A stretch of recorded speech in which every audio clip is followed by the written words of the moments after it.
জাহাঙ্গীরনগর বিশ্ববিদ্যালয়ে হয়ে গেল ২৪তম পাখি মেলা। পাখি সংরক্ষণে গণসচেতনতা বাড়াতে প্রাণীবিদ্যা বিভাগ এই আয়োজন করে। মুক্ত পাখির মেলায় টেলিস্কোপ ও বাইনোকুলারে দর্শনার্থীদের পাখি দেখার সুযোগ করে দেয়া হয়।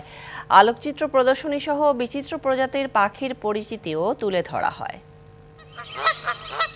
জাহাঙ্গীরনগর বিশ্ববিদ্যালয়ের মুক্ত জলরাশিতে পরিযায়ী পাখির জলকেলি আর অবাধ বিচরণের মনোমুগ্ধকর এই দৃশ্য এখন আর খুব একটা চোখে পড়ে না।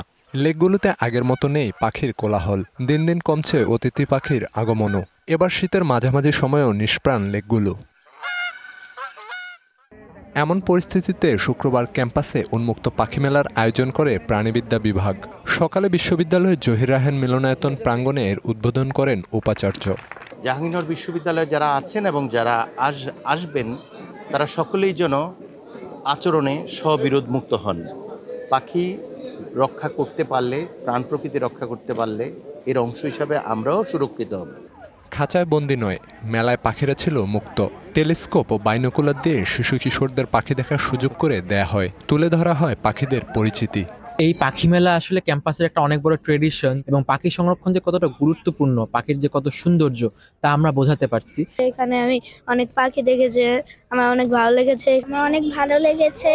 এখানে স্টলগুলো ঘুরেছি। পাখি সংরক্ষণের সচেতনতা বাড়ানোর ব্যতিক্রমী এই আয়োজনে ছিল কুইজ প্রতিযোগিতা ও আলোকচিত্র প্রদর্শনী। পাখি সংরক্ষণে অবদান রাখা ব্যক্তিদের দেয়া হয় পুরস্কার।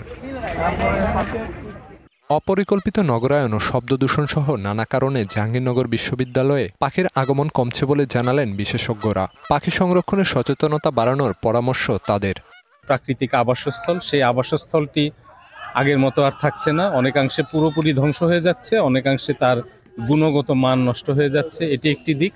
আরেকটি দিক হচ্ছে যে মানুষের মধ্যে পাখি সংরক্ষণ সম্পর্কে সচেতনতার খুব অভাব। গণসচেতনতা সৃষ্টির লক্ষ্যে আমরা প্রতি বছর পাখি মেলা আয়োজন করে থাকি। আমরা চাই এই মঞ্চ থেকে যে পাখি তথা জীববৈচিত্র্য সংরক্ষণে আমরা যে যার অবস্থান থেকে যাতে সচেতন ভূমিকা পালন করি।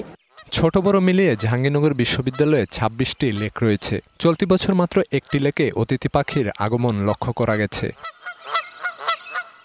DBC news desk.